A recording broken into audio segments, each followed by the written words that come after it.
now that I have my venison roast seared, I will pick a piece up here so you see it. And I cut this shoulder roast up, and I'm doing like meals in a jar.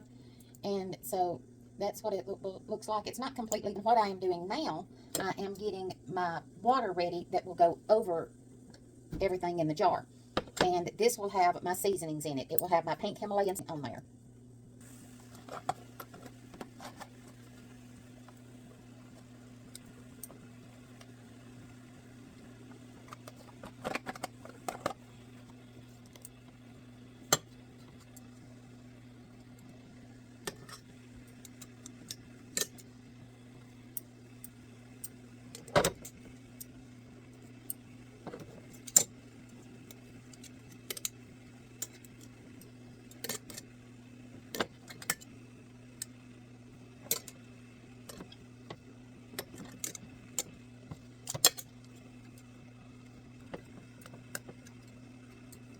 As you can see, I'm packing it down in the jar real good because you will have to leave head space.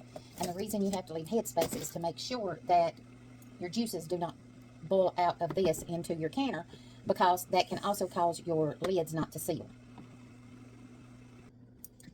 Okay. Get my white pepper put in here.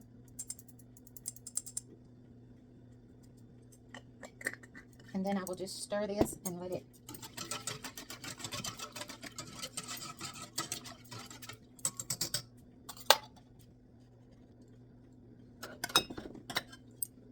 now that I have my dry ingredients dissolved, I will make sure that I stir as I ladle in case there's anything settled in the bottom of the pan.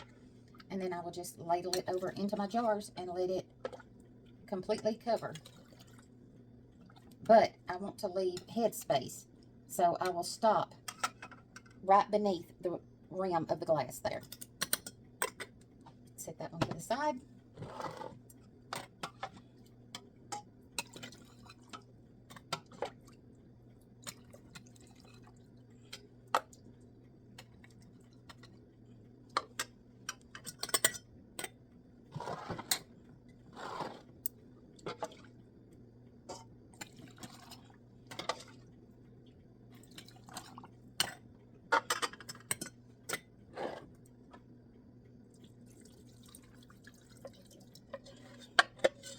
If you are short a little bit on your mixture, you can just add some water till you get it to where it needs to be.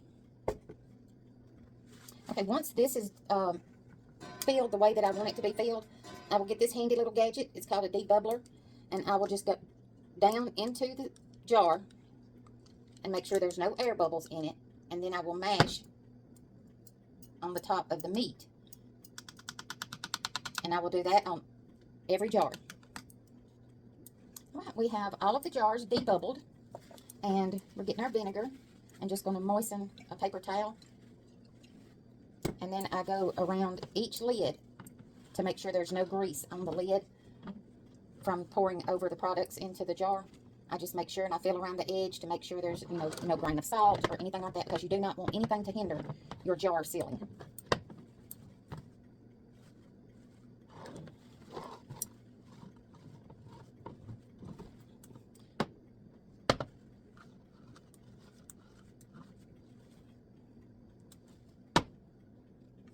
I have the water in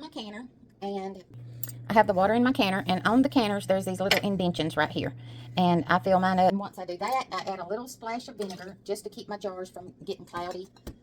I will put my lids and rings back on, and you do not have to manhandle them. You just put them fingertip tight, because if you do, you won't be able to get the rings off once. All right, and I've got those ready.